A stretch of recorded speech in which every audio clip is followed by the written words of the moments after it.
Est-ce que ça va l'être de nouveau pour le Burkina? En tout cas, ils sont en train de nous laisser une meilleure impression sur cette fin de match. Nakoulma, il a pris la vitesse. Nakoulma a réussi de lancer la main. La main, et là, c'est une vraie balle de but à venir en faveur du Burkina Faso. Naïm Stiti qui est en train de... Qui a commis la main? Il va sortir un autre carton. C'est Ben Youssef qui va recevoir un deuxième carton jaune peut-être. Monsieur Benet, de la psychologie, beaucoup de psychologie. Non, alors attention, je pense quand même que dans le feu de l'action, c'est ce que signale monsieur Ben Youssef, et il n'a pas tort. Le ballon l'a touché au niveau des côtes, et on va essayer de voir si on peut revoir l'image. Il y en a un qui est absolument pas d'accord avec vous, hein. C'est Paolo Duarte. Ouais, mais on a revu le ralenti, Xavier, et on va dire que s'il a effleuré de la main, c'est très très légèrement. Monsieur Bennett qui est en train de faire reculer le mur. Deux hommes aux côtés du ballon.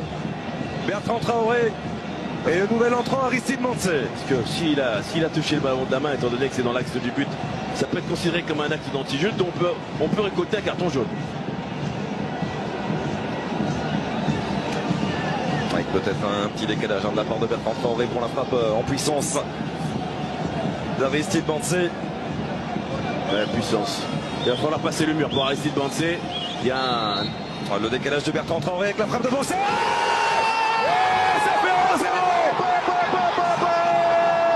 La Burkina Faso qui met le 1-0 face à la Tunisie grâce à son homme expérimenté Aristide Mansé. L'explosion du banc burkinabé. Ouais, le coup de tonnerre est arrivé par le taulier, le grand gabarit Aristide Mansé, l'homme qui a fait soulever ici le stade de l'amitié à son entrée. Et petite conséquence à la base, petite cause pardon, grande conséquence, et il y a eu ce mur et ces deux joueurs, les deux voltigeurs, on revoit là avec Lamar et Sliti qui se sont tournés. Et forcément, ils ont ouvert l'axe du but pour Mansé qui vient mettre un coup de marteau sur la tête des Tunisiens. Oh, la détermination d'Aristide Mansé au moment de frapper ce ballon. Trajectoire légèrement fuyante. Aymen Matlouti ne peut intervenir. Et le Burkina Faso mène à 1-0 grâce au 18e but en sélection du géant Aristide Mansé. Ce n'est pas le souhait des Burkinabés qui ont fait mieux que ça parce qu'ils ont marqué. Et le double changement qui interviendra après ce corner frappé par Lamar, c'est bien tiré. C'est Aristide Mansé qui repousse le danger.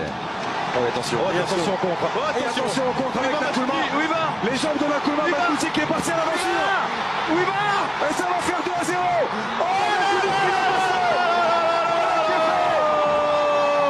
La terrible sanction.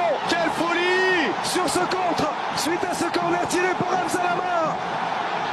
Le Burkina qui vient faire le break et mené 2-0 grâce à Précious Nakoulma, son deuxième but dans cette compétition. Là, on l'a dit, il aime partir de loin, il aime partir de très très loin, alors que la phase d'attaque était pour les Tunisiens. La contre-attaque a été fatale de la part de Nakoulma, qui vient définitivement, grâce à une sortie assez hasardeuse, on le voit, c'est un coup de pied arrêté pour les Tunisiens. Perte du duel à la tombée de ce ballon, et derrière la flèche Nakoulma qui est allé, qui a profité de la sortie hasardeuse de Matlouti pour aller au bout de son action, et avec beaucoup de lucidité comme ça avait été le cas au match précédent. Terminé et quasiment scellé le sort de cette rencontre, Xavier, et heureusement on le voit jusqu'au bout, il ne panique pas, il y est allé de son plat du pied, sécurité pour ce deuxième but. Le 10e but sous le maillot des étalons pour Précious Nakoulma, peut-être le futur attaquant du Football Club de Nantes. C'est une affaire à suivre dans les prochaines heures, ça c'est certain. Mais le Burkina Faso est en train de mettre un terrible coup à la Tunisie et à tout son peuple.